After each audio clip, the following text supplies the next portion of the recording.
Hello student, एक बार फिर से बीटीपी क्लासेस में आपका स्वागत है। आज हम बात करने वाले हैं बीएससी फर्स्ट ईयर का ऑर्गेनिक केमिस्ट्री पेपर जो प्रीवियस ईयर में आया था। इससे पास्ट वीडियो में मैंने इनऑर्गेनिक केमिस्ट्री का पेपर सॉल्व कराया था। इसमें जो आज जो वीडियो है इसमें हम 25 क्वेश्चन सॉल्व करेंगे और नेक्स्ट 25 क्वेश्चन को नेक्स्ट वीडियो में डिस्कस करेंगे। तो आइए स्टार्ट करते हैं।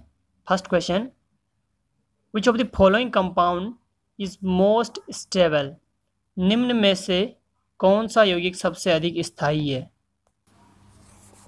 तो इसका जो राइट आंसर होगा बच्चों, ऑप्शन नंबर 3 इसका राइट आंसर होगा ट्रांस 2 ब्यूटीन। ट्रांस 2 ब्यूटीन क्यों इसका राइट आंसर? क्योंकि जब ट्रांस पोजिशन में क्या होता है कि कोई भी दो बल्कि ग्रुप अपोजिट साइड में होते हैं, जो अपोजिट साइड में होंगे तो उनमें मिनिमम रिपल्सन होगा और मॉलिक्यूल क्या होगा, हायर स्टेबिलिटी शो करेगा। तो इस तरीके से इसका option number C right answer है। डिस्कस करते हैं next question. In which of the following species all the carbon atom are in same hybrid state? निम्न में से कौन सी यौगिक में सभी कार्बन परमाणु समान संकृत अवस्था में पाए जाते हैं, जिनमें सेम हाइब्रिड स्टेट होगा, कि मतलब चाहे कोई भी कार्बन हो सब में सेम कार्बन होगा, हाइब्रिडाइजेशन होगा। तो इसका भी right answer option number first होगा, क्योंकि इसमें क्या है CH2 डबल बॉन्ड CH2। तो प्रत्येक कार्बन क्या है डबल बॉन्ड से अटैच होता है और जिस कार्बन पे डबल बॉन्ड अटैच होता है उसमें sp2 हाइब्रिडाइजेशन पाया जाता है। तो इस तरीके से हमारा जो राइट आंसर है ऑप्शन नंबर फर्स्ट इसका राइट आंसर है। डिस्कस करते हैं next question. Which of the following reaction intermediate do not have a planar structure? निम्न में से किस प्रतिक्रिया मध्यवर्ती की प्लेनर संरचना नहीं होती? हमें बताना है कि इनमें से कौन सा प्लेनर स्ट्रक्चर शो नहीं करता है। तो बच्चों इसमें alkyl carbocations, alkyl free radical, alkyl carbanions and singlet carbene, ये 4 ऑप्शन है। तो इसका भी जो राइट आंसर होगा ऑप्शन नंबर 3 इसका राइट आंसर होगा एल्काइल कार्बेनाइन। तो जो इसका स्ट्रक्चर होता है बच्चों ये प्लेनर नहीं होता है, अदरवाइज सभी स्ट्रक्चर प्लेनर स्ट्रक्चर शो करते हैं। Next question, which of the following is an electrophile? निम्न में से कौन सा समूह इलेक्ट्रोफाइल की तरह व्यवहार करता है? तो इसमें से इलेक्ट्रोफाइल की तरह एक्ट कौन करता है? इसमें bromide ion Br positive ion जो है इलेक्ट्रोफाइल की तरह एक्ट करता है। हमें दिख रहा है इसमें पॉजिटिव चार्ज है, तो इस तरीके से इलेक्ट्रोफाइल्स होता है जिसमें इलेक्ट्रॉन की कमी होती है, उसको कहते हैं इलेक्ट्रोफाइल। ठीक है। नेक्स्ट क्वेश्चन है, which of the following is not a type of inclusion compound? निम्न में से कौन सा इंक्लूजन कंपाउंड नहीं है? इंक्लूजन कंपाउंड को क्या कहते हैं हम? समावेशन यौगिक। निम्न में से कौन सा समावेशन यौगिक नहीं है या इंक्लूजन कंपाउंड नहीं है? Cage compound, funnel compound, chemical compound and क्लिथरेट्स।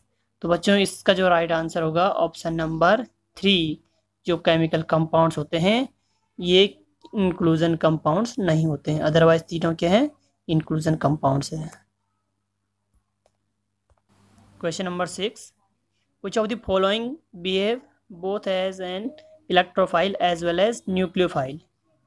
निम्न में से कौन सा समूह इलेक्ट्रोफाइल तथा न्यूक्लियोफाइल दोनों की तरह व्यवहार करता है? तो इसका जो राइट आंसर होगा बच्चों ऑप्शन नंबर 3 इसका राइट आंसर होगा, क्योंकि इसमें जब बॉन्ड का विस्थापन करेंगे, बॉन्ड का डिस्प्लेसमेंट करेंगे तो इस तरीके से इलेक्ट्रोफाइल और न्यूक्लियोफाइल दोनों की तरह बिहेव कर सकता है। तो इस तरीके से option number C right answer है। अब नेक्स्ट क्वेश्चन है, number of geometrical isomer for the given compound. तो बच्चों ये जो क्वेश्चन है मिस्टेक है इसमें, क्योंकि इसमें कोई कंपाउंड तो दिया नहीं है, सिर्फ इसके आइसोमर पूछ रखे हैं, तो इसको हम छोड़ देंगे। बात करते हैं next question, number of optically active isomer of HOCH2 CHOH2 whole 4 CHO। यौगिक HOCH2 CHOH होल 4 CHO के कितने प्रकाशिक आइसोमर बनते हैं? डियर स्टूडेंट, इसमें 16 समावयवी यौगिक बनेंगे। इसको कैलकुलेट करने का एक तरीका है, हम देखते हैं कि कितने कायरल कार्बन एटम है। ये हमने लिखा CHOH का होल 4 जो है ना, ये क्या है, इसमें 4 कायरल कार्बन है। तो हम क्या करते हैं N² के फॉर्म में लिखते हैं। तो n क्या है, number of chiral carbon, chiral carbon के नंबर्स हैं जो 4 हैं। तो हम क्या करेंगे 4 इंटू 4 इजकल टू कितना 16 इसके आइसोमर निकल जाएंगे। तो इस तरीके से क्या है इसके 16 ऑप्टिकल आइसोमर बनेंगे। कितने बनेंगे इसके प्रकाशिक समारोह 16 बनेंगे। तो इस तरीके से क्वेश्चन आपके पास आ सकता है। नेक्स्ट क्वेश्चन है what is the IPSC name of compound CH3CCl2 CHCS3 का होल ट्वाइस।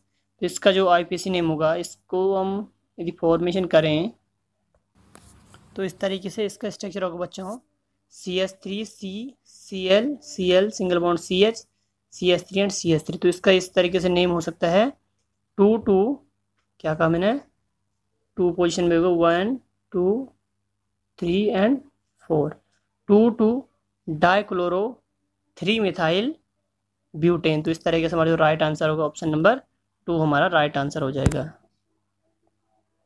क्वेश्चन नंबर 10 है give the formula of 4 bromo 2 methyl hexane 4 bromo 2 methyl hexane. तो इसका जो राइट आंसर है बच्चों ऑप्शन नंबर फर्स्ट इसका राइट आंसर हो जाएगा, क्योंकि इसमें CH3 CH single bond CH3 CH2 single bond CH Br CH2 single bond CH3। तो फोर्थ पोजीशन भी क्या आ रहा है इसमें ब्रोमाइड आ रहा है ना, ब्रोमीन आ रहा। तो इस तरीके से 4 ब्रोमो 2 मिथाइल हेक्सेन हो जाएगा जो ऑप्शन नंबर फर्स्ट में है। इसके बाद नेक्स्ट क्वेश्चन है which of the following is reducing agent. निम्न में से कौन सा एक अपचायक है। अपचायक कौन सा होता है, इसमें जो राइट आंसर है ऑप्शन नंबर सी इसका राइट आंसर होगा बच्चों। लिथियम एल्युमिनियम हाइड्राइड जो है एक स्ट्रॉन्ग रिड्यूसिंग एजेंट है, और अदरवाइज जो तीनों हैं ये क्या है ऑक्सीडाइजिंग एजेंट है। अब है question number 12 which of the following has the highest boiling point.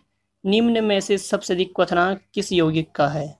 तो इसमें सबसे अधिक बॉइलिंग पॉइंट होगा बच्चों ऑप्शन नंबर फर्स्ट जो है हेक्सेन का, क्योंकि क्या होता है लॉन्गेस्ट कार्बन चेन जितनी लॉन्गेस्ट होगी उसमें सरफेस एरिया उसको उतना ज़्यादा होगा, और जिसका सरफेस एरिया जितना ज़्यादा होता है वह उतनी ज़्यादा क्या होगी उन बॉन्ड को ब्रेक करने के लिए उतनी एनर्जी देनी पड़ेगी। तो इस तरीके से हमारा option number first right answer. इस तरीके से हेक्सेन है, हमें क्या होगा पर्टिकुलर किसी बॉन्ड को ब्रेक करने के लिए बॉन्ड को ब्रेक करने के लिए उतनी टाइप की एनर्जी देनी पड़ेगी। इस तरीके से इसका बॉइलिंग पॉइंट हाई हो जाएगा।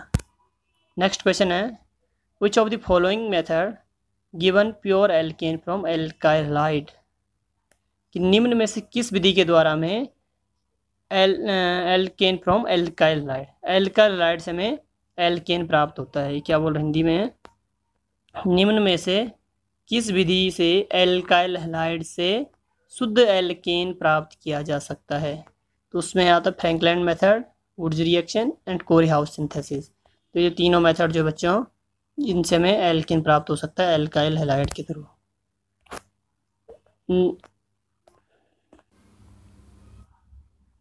Electrolysis of potassium salt of succinic acid to give alkene is called.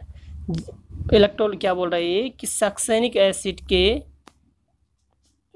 Succinic अम्ल के पोटेशियम नमक का विद्युत अपघटन कहलाता है। वो कौन सी प्रोसेस होता है जिसमें सक्सेनिक एसिड का पोटेशियम सॉल्ट के द्वारा इलेक्ट्रोलाइसिस किया जाता है और एल्कीन बनता है। तो उस मेथड को क्या कहते हैं बच्चों, उस मेथड को कहते हैं हम कोलवे हाइड्रोकार्बन सिंथेसिस या कोलवे इलेक्ट्रोलाइसिस मेथड भी बोलते हैं इसको। ठीक है, नेक्स्ट क्वेश्चन है addition of water to ethyne give. क्या बोल रहे हैं कि इथाइन में पानी के जुड़ने की क्रिया से क्या बनता है, कि मतलब इथाइन के साथ हम यदि वाटर के रिएक्शन करते हैं तो क्या फॉर्मेशन होगा। तो इसका जो राइट आंसर होगा, इसका राइट आंसर होगा एसिटाल्डिहाइड। एसिटाल्डिहाइड क्या होता है CH3CHO, जिसको हम क्या कहते हैं एसिटाल्डिहाइड। तो ये फॉर्मेशन होता है जब हम क्या करते हैं इथाइन के साथ वाटर की रिएक्शन करते हैं। नेक्स्ट क्वेश्चन है साइक्लोएल्केनॉल्स ऑन डिहाइड्रेशन गिव। साइक्लोएल्केनॉल का डिहाइड्रेशन करने पर क्या प्राप्त होता है। तो जब साइक्लोएल्केनॉल का डिहाइड्रेशन करते हैं तो उसमें साइक्लोएल्कीन्स फॉर्मेशन होता है। क्या बनता है इसमें साइक्लोएल्कीन्स। तो इस तरीके से ऑप्शन नंबर फर्स्ट जो इसका राइट आंसर है। नेक्स्ट क्वेश्चन है which is the product of ozonolysis of an alkenes, किसी एल्कीन के ओजोनीकरण पर प्राप्त होता है। जब एल्कीन का ओजोनीकरण करते हैं तो क्या बनता है, तो इनमें से ketone, alkane, alkyne and alcohol, तो ये तो बनते नहीं है। तो इस तरीके से ऑप्शन नंबर फर्स्ट इसका राइट आंसर हो जाता है। नेक्स्ट है in sulphonation of benzene the attacking species is, benzene के सल्फोनीकरण पर अटैकिंग स्पीसीज होता है, जो आक्रमणकारी अभिकर्मक होता है कौन सा होता है, तो जब सल्फोनेशन होता है कभी भी तो उसमें H2SO4 की रिएक्शन करते हैं सल्फ्यूरिक एसिड की, तो अटैकिंग रीजिएंट के फॉर्म में उसमें क्या होगा, SO3 ग्रुप उसमें अटैच होता है या वो जुड़ता है। ठीक है, नेक्स्ट क्वेश्चन है which of the following is Meta directing group, Meta directing group कौन में है, इनमें से ये बताना में, फ्लोरीन, NHCOCH3, ClF3, NHCH3, तो इसमें A, B एंड D जो ऑप्शन है ये सब ऑर्थो पैरा डायरेक्टिंग ग्रुप है, सिर्फ CF3 जो है ये मेटा डायरेक्टिंग ग्रुप होता है। इसको आपने देखा हो कहीं पे CX3 के फॉर्म में भी लिखा रहता है। ठीक है, इस तरीके से option number C right answer है। नेक्स्ट क्वेश्चन है in the following reaction X will be, इसमें अब बताना है कि X क्या है, इसमें ये बताना है कि जब हम क्या करते हैं टॉलवीन की रिएक्शन करते हैं सेलेनियम ऑक्साइड के साथ तो फॉर्मेशन क्या होता है, प्रोडक्ट हमारा क्या बनता है, ये हमें इसमें बताना है। तो इसमें बनता है आपका बेंजल्डिहाइड, राइट आंसर क्या है, benzaldehyde, option number third. Next question है which of the following is most reactive, निम्न में से सबसे अधिक क्रियाशील कौन सा यौगिक है, ये बताना हमें, साइक्लोप्रोपेन, साइक्लोब्यूटेन, साइक्लोहेक्सेन, साइक्लोहेप्टेन, तो सबसे अधिक क्रियाशील कौन होगा, तो ये सब साइक्लिक कंपाउंड है। तो जब हम बेयर स्ट्रेन थ्योरी पढ़ते थे तो उसमें ये टॉपिक आता था कि रिएक्टिविटी का सीक्वेंस जो साइक्लिक कंपाउंड्स है, तो according to Baeyer strain theory the option number first is right answer, cyclopropane. Next question है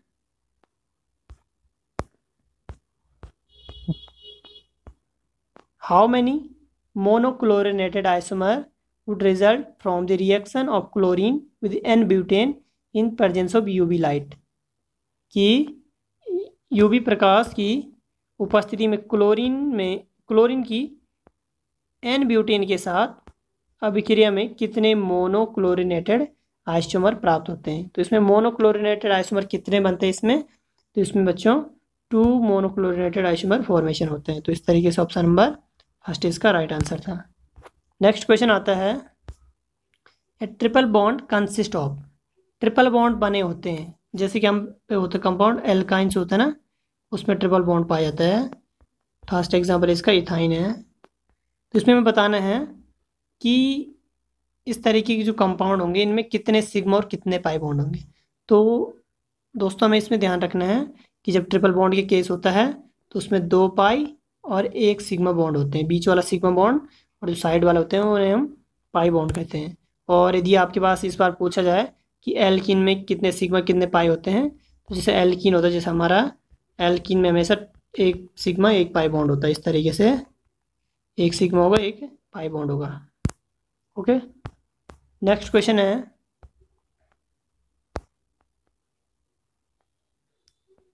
what is obtained on passing acetylene through hot iron tube at 400 degree Celsius, 400 degree Celsius ताप पर acetylene को iron red hot tube पर पास करने से प्राप्त होता है। तो एसिटाइलिन किसे कहते हैं, इथाइन को कहते हैं। तो इसमें क्या होता है, जब इथाइन को हम रेड हॉट ट्यूब में पास करते हैं तो इसमें फॉर्मेशन होता है आपका बेंजीन, इसमें बेंजीन बन जाता है जब हम इसमें इसके रिएक्शन करते हैं, क्योंकि इसके 3 मॉलिक्यूल आपस में अटैच हो जाते हैं और इस तरीके से फॉर्मेशन करता है बेंजीन का। तो हमारा राइट आंसर हो जाएगा option number B, benzene. Next question है in butyne 1 butyne can be distinguished from 2 butyne by using, कि कौन से अभिकर्मक के द्वारा हम क्या करते हैं 1 ब्यूटाइन को 2 ब्यूटाइन से अंतर स्थापित कर सकते हैं, उनमें अंतर बता सकते हैं इनके द्वारा। तो इनमें से कौन सा है, राइट आंसर होगा हमारा टॉलेन अभिकर्मक। तो इस तरीके से आज के इस लेक्चर में हमने 25 क्वेश्चन सॉल्व किए थे, और इसके बाद बाकी जो 25 क्वेश्चन है इसको हम अगले लेक्चर में सॉल्व करेंगे। दोस्तों, यदि आपको हमारी ये वीडियो पसंद आए तो उसे लाइक, शेयर और सब्सक्राइब करें। Thank you.